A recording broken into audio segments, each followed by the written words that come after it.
Got it. Okay, well, welcome all, and thank you for being here today. I'm excited to have this conversation with you all. And I appreciate you kind of just getting started. Just the thought pattern that I wanted to get people thinking about is, what does good online learning look like? And so we're going to talk about that today. I'm going to move past this, but feel free to continue adding words here if y'all like to. Flexible, I like that. Okay. So we're going to discuss the anxieties and the concerns that our online students are having, and what we can do about it as educators. And my name is Huck Stewart. I am a learning designer of 5 years, a learning design manager for UT Online. We're a department that exists on campus that serves the faculty, staff, and students in the online learning space. And I've got several members of our team here in person with me today. And if any of you feel like coming up and having a snack who are attending remotely, there are snacks here in the face-to-face version of it. Before that, I was an educator for 7 years. So I taught in more of a traditional and an online teaching space, and so have some experience there. One of the experiences I want to share with you, so you can imagine this, I was a 7th grade mathematics teacher. So you can imagine I have lots of stories here about my 7th graders, but one thing I like to talk about quite a bit is an exercise I used to do with my students, and it was kind of a scary exercise. I encourage you all to try this if you feel like you'd like to, but during classroom activities, assignments, when students were engaged a little bit, I would sometimes just pull a few students off to the side and just kind of probe and ask questions to see like what they're thinking and what they're getting. And the questions I would ask is, I would say, hey, come here. What are you working on right now? Like, what are you learning? And, students, 7th graders could sometimes tell me like, oh yeah, Mr. Stewart, I'm learning this, this, and this, or we're doing this, this, and this. Like they could tell me what they were doing. And then I would ask them the scary question. And this was really telling for me. I would ask them, why are you doing this? And you can imagine what 7th graders would tell you, right? Like, why are you learning this? Why are you doing this activity? Why are you measuring this data and pulling this back to your group project? Like, why? What do you think they told me? Well, because you told me to, or I don't know, or because it's graded, which most of the time my in-class assignments weren't, but whatever, they thought they were getting points for it. I let them have it. But because if I don't pass this class, I won't get my $20 for the A in this semester. Like that was the why behind that. You can imagine the feelings and emotions I had as an educator hearing my students tell me this is why they were engaged in my learning activities. And I felt like I kind of failed in those moments. So over the years, I would continue asking those questions. Why are you doing this? And over the years, I would continue modifying my instructional strategies to really address, I wanted my students always to know what they were doing and why they were doing it. And as instructional designers, learning designers here at UT Online, we wanted to know if our online students kind of had these same thought patterns. We asked a group of students a few questions about their interest level in taking online courses. 37% reported that they had strong interest in taking online courses, which suggests that there's a huge percentage of students out there who just aren't interested in taking online courses, or maybe are moderately interested in taking online courses. And 22% reported high levels of concern of being successful in the online space. So, which was good in some ways to see like, oh, good, a lot of people feel confident in their ability to be successful online, but also 22% have really high levels of concern about being successful in the online space. These are some of the things that our students told us, some qualitative data that we collected from our students. And what I noticed was a series of patterns of things that students were telling me. What I got out of this is students were telling me they were concerned in an online course that they wouldn't know what they're supposed to do. And if they got stuck, they wouldn't know how to get help for that. They wouldn't know who to go to. They would feel isolated, kind of alone in that regard. And they wouldn't know why they were supposed to do it. And you imagine, obviously we're in the aftermath of a global pandemic when so many people were forced to teach in a modality that they were neither trained nor wanting to or prepared to do. The levels of frustration that emerged out of our students in the perceptions of online learning, that stigma of what online learning looks like, has really persisted since then. This is what we imagine. I would say generally, this is what a lot of people imagine online learning to look like. An isolated student struggling through, watching, reading content, and checking off the list of assignments they're supposed to do. And you can imagine why, right? Because like, and by the way, I created this course as a non-example. This is a course I made, but it's based off of online courses that I have seen even this semester delivered here at this institution and elsewhere. I've seen these type of online courses at other institutions as a student, as an educator, and as a learning designer over the course of my years. And just put yourself in the shoes or the perspective of a student for just a moment. You log into your course. This is day one of fall semester, and this is the course you see. What questions come to your mind? What emotions or feelings are developing in you as you look at this? And this may seem like an exaggeration, but like I said, this is what our students experience. This is what I notice. No clear instructions, no clear direction where to start, how to get started, who the instructor even is. No context around resources. Here's a PDF, take it. Do what with it? I don't know, just download it. Download the PDF, trust me. Here's a video, watch it. Here's a PowerPoint slide, read it. No file, like weirdly labeled files. No context in assignments, no intuitive way of looking at the assignments, unclear module structure. And then even in the assignments themselves, like here's an assignment that I've seen before. 100 points, instructions, complete the assignment from chapter 1 in your textbook. Like, no wonder why our students are having anxieties about online learning, right? This is the reality for some online learners. And at UT Online and at this institution, we believe in the same mantra that everybody else does: active learning, active life. And we like to interject active online learning into this because we believe that our online learners should have the same active learning experiences as their face-to-face students, engaging in the real world, meaningful real world problems around them. We believe that our online learners should have the same end goals in mind. They should and they deserve to be able to graduate and be prepared for whatever comes after graduation. We think our online learners should have the same experience. In essence, we kind of look at online learning like this. This is what we believe online learning looks like. Students collaborating in meaningful ways on projects that matter to them, on projects that help solve problems that humanity faces. We believe that our online learners should have clear and easy access to their instructors that they're paying for access for. Now, what this looks like, I know this is like an in-person thing, and you're like, Huck, this is for online courses. Yeah, they might be separated by time and space, right? Like they might have to rely on technology to make those connections happen, but we believe that online learning should look like this. So we asked the same question we kind of asked you at the beginning of this presentation. What does great online courses look like? The students told us, look, all we want are courses that are clear and easy to find what we're supposed to do. We want a professor who's there, present, ready to interact with us if we need them. And we want them to clearly communicate the expectations. Because like everything else is gravy, right? Like as soon as I can get past all of the what I'm supposed to do, the why I'm supposed to do it, how I'm supposed to do it, all those questions, I can actually use my cognitive energy on learning, on engaging in the real world problems. Instead of having to kind of solve the riddles or the mysteries or the puzzles of what like a poor online course might look like. So when people come and ask me, say, hey, Huck, I'm looking to teach online, or I'm looking to transfer my course to online. What do you suggest? Or can you help me make this happen? I say, absolutely, yes. And this is typically some of the I don't know, the hints or the things that I focus on, the suggestions I make when I sit down and work with somebody in an online space. I say, look, I always encourage my faculty to keep the focus of the course entirely on the big picture.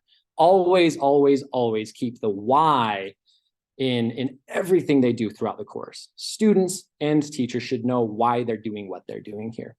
I always encourage people to make meaningful learning assignments, active, authentic, applied, and inclusive, like problem-based learning. And I encourage my faculty to teach and facilitate. Always be the subject matter expert, always be present in the course, rather than just dumping content into a course. Like, don't just dump PowerPoints, videos, textbook chapters, and stuff like that, links to articles, and expect learning to sort of just magically happen. And I always encourage my faculty to contextualize everything, right? Like, if you put a PowerPoint slide into an online course, provide context around it. Tell students what the PowerPoint slide is about, what they're supposed to do with it, how it's important later in this course or elsewhere, and et cetera, et cetera. Make sure you're providing that context. That's putting your voice into the resources you're providing. And then finally, last few things more on the user experience, the UX, UI design stuff. Make the homepage clear and intuitive so everybody knows exactly how to start the second they get into your course.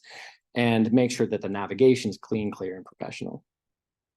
The resources UT Online provides here really addresses all of those suggestions. The first resources that we want everybody to know at this institution is that you have a team of UT Online learning designers who are experienced educators and qualified learning designers who love nothing more than to sit down with faculty and staff and talk through these big questions. Hey, how can I make an authentic learning experience in my online course? Well, let's talk about that. It may take us a few weeks to get to an end result, but let's talk about that. And then the second resources we offer is professionally designed templates, professionally designed sort of structure, so that people don't have to like reinvent the wheel and start from nothing. And so we're going to talk a little bit about that. This is another course that I made, just completely made up. And so this course is, I don't know, I think I focused on math, but you notice, like, if you implement templates that we provide, it guides faculty through a few things, and it allows them to be able to use these templates without having to worry about things like navigation, like flow. The templates always prompt our faculty to make sure it's clear for the students how to get started. There's always an attempt to try to draw connections to the real world. And there's always a structure in place where the student knows who their faculty member is and how to connect with them.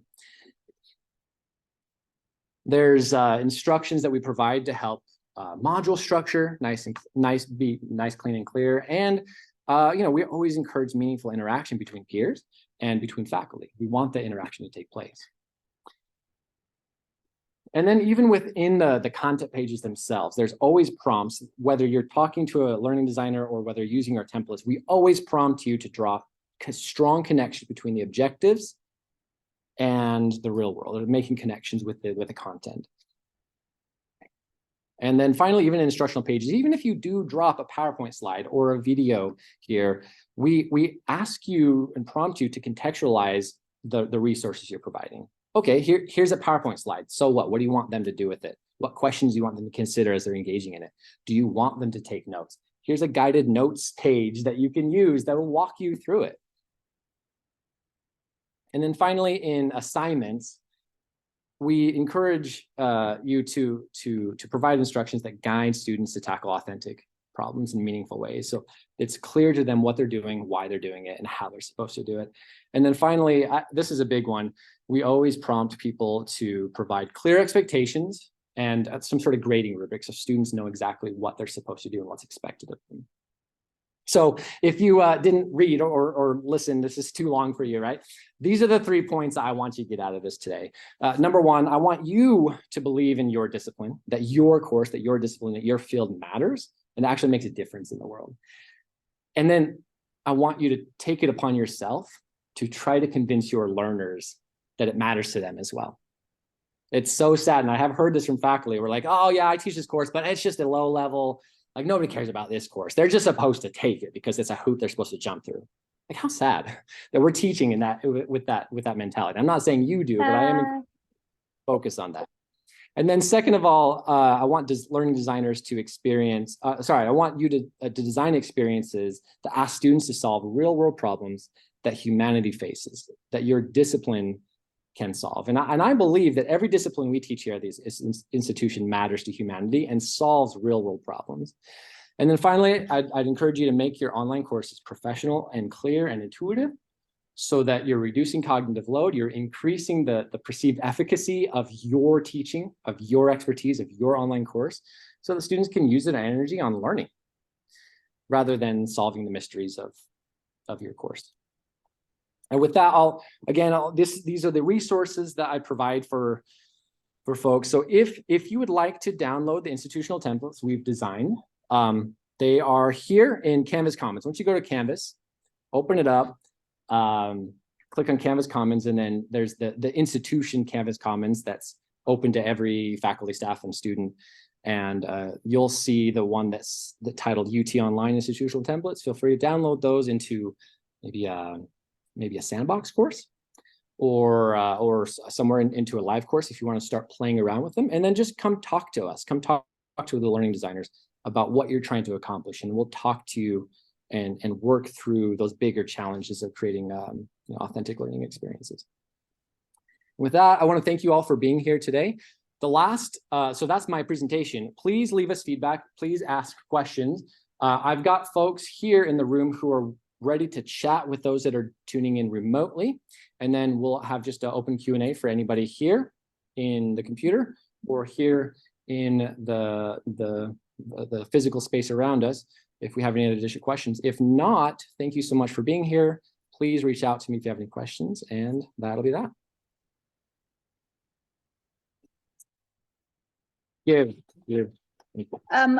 Do you ever use the formal language of universal design learning when you're teaching people to do these classes? Yes. Okay. Yeah, because absolutely. I saw hints of it, but I didn't actually see that term. Yeah, absolutely, Carrie. And I think like even Katie, like next month, you're talking about universal design. Is that right? Yeah, I mean, that is essentially what we're talking about here. It's just right. Good, clean design, right? Like just intuitive design. The problem is that Canvas isn't super intuitive for a lot of faculty. And so we try to structure in some templates that essentially accomplishes that. But yes, thank you for asking, Carrie. It's a great question. What other questions y'all have?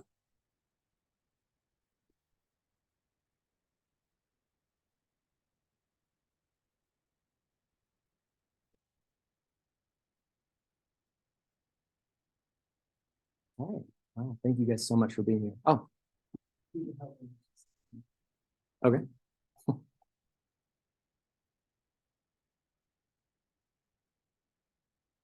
Oh.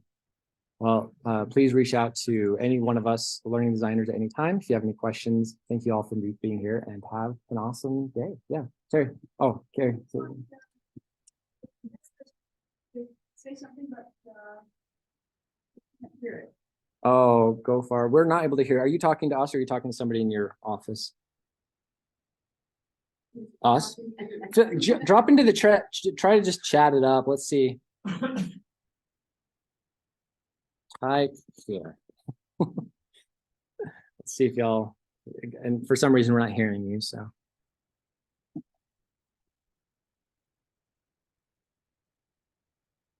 Yes, Leslie, go ahead and ask your question here in the chat if you'd like to.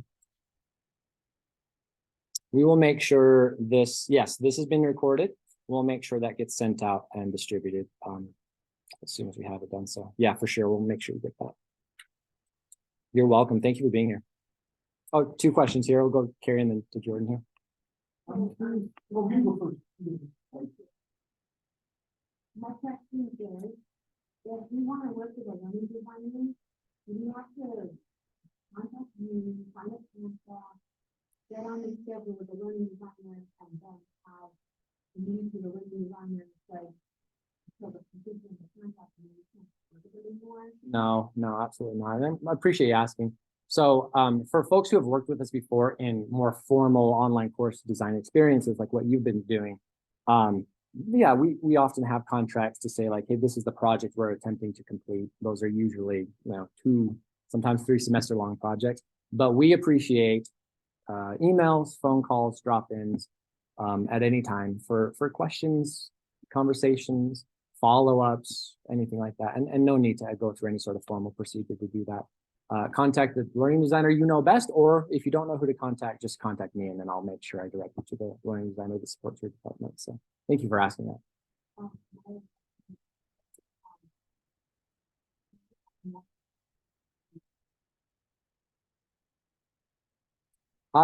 That's a good question.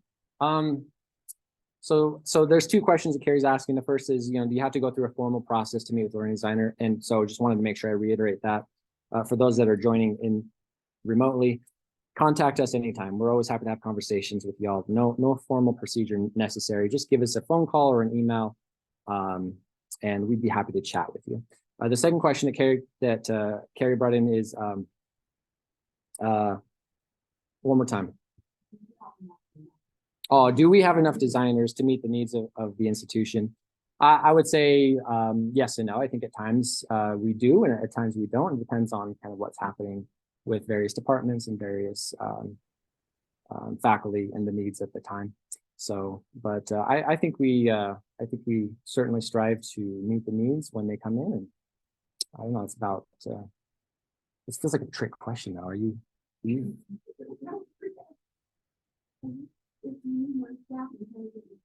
Yeah, I appreciate you. Now we are in the middle of hiring a new learning designer, so I'm excited to be able to add one more member to our team, hopefully in the next couple of weeks. Huck, how far in that process are you? Of hiring a learning designer? Yeah, like, is it too late for me to stick in a resume? Carrie, I know we've talked about this before. Come talk to me maybe in private afterward for sure. Yeah, I'll kind of let you know a little bit more about that process. Yeah.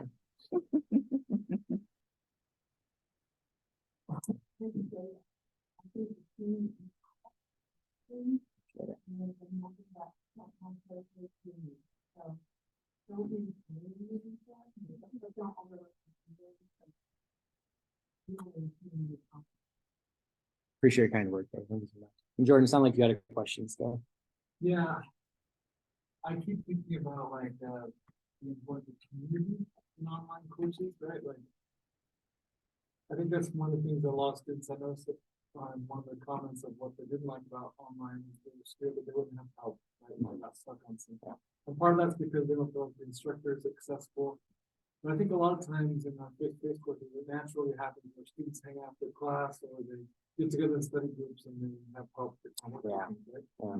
But I've been hearing from a lot of students lately in online and face-to-face courses, they don't have, like, they don't feel like they know what's going on. Like, they're kind of out of the loop.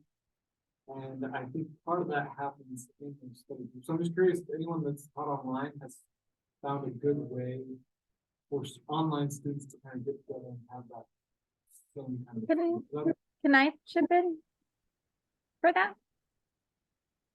At least for my class, I use headings a lot and I organize everything by modules. Because with my technical communication background that I have, I like things very clear, very task oriented. So I have a in class Monday, due Tuesday, in class Wednesday, due Thursday, at least for my in-person classes, and then just having just an ordered hierarchy arranged in modules with text headers for instructions, like do this first, or this is the worksheet. Just, I find that more explicit communication like that helps. I think it helps with knowing when stuff's due, but I think in general, a sense of community, some people are scared to lose that in an online environment. I'm curious if anybody's had like a good online community in their course that the students either organically formed or they kind of spearheaded when you have the instructor. So the question, just for those folks who are remote, have you had experiences where you've seen good examples of building a sense of community among peers? So student to student interaction that sort of naturally occurs a lot of times in more of your traditional brick and mortar face-to-face courses. Are there good ways to facilitate that sense of community in online space? That's a good question. So It's not something I've seen in my own courses, but something I've definitely seen happen elsewhere is often start like a group chat or a platform that they're familiar with, or something like that. But, the problem is that they only trust that if they know it's the idea of the instructor knowing that it exists makes them not want to use it. So yeah, there's definitely some some thought, so I mean, maybe the best you could do is like throw the idea out there and be like, in my past process, we were using X app, not X, but some, you know, fill in the blank app to keep in touch, and you might try that, but you know, this obviously has got to be outside of my realm. Okay. I know you're gonna want to be able to talk about me and know about listening. So y'all can hear it from here. So Cameron Nelson chimed in and said, hey, I've seen students sort of naturally use like back channel type apps where they just kind of create them naturally on their own. And they feel comfortable having conversations within those spaces, if and only if they know that the teacher isn't there. And that actually makes a lot of sense, those kind of natural space. So I imagine like there's collaborative community spaces that are structured where the instructor is there, online discussion spaces, or Q&A forums, or live spaces to build those communities, like live events that you can chime into, like what we're doing today. But then also, so Cameron suggested like maybe the instructor says, hey, one thing I've seen students enjoy in the past are creating their own private group chats to be able to have conversations or build blah, blah, blah. You might consider these following apps, but just know I won't be in them, or I won't be like supporting them. So y'all figure it out on your own.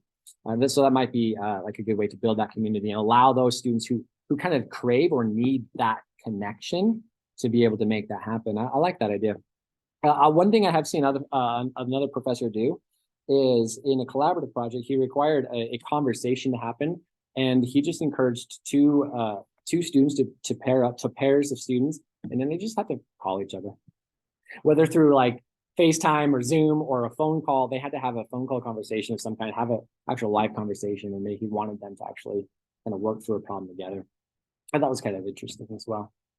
I know some students, especially online students, reject or really fight against those sort of forced collaborative experiences. But, I would argue that sometimes they are going to be really valuable and meaningful, especially if they're working on something that they believe in, that matters to them. So thoughts or other questions? We're basically up on our time. Workshop was scheduled for 30 minutes today, and I really appreciate the conversations and questions coming from everywhere. Last thoughts or questions before we stop?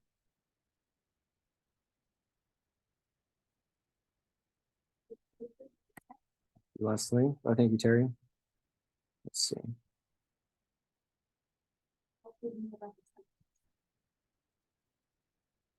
Yeah, they arrived yesterday. The templates, we've had something, I would just call them real basic.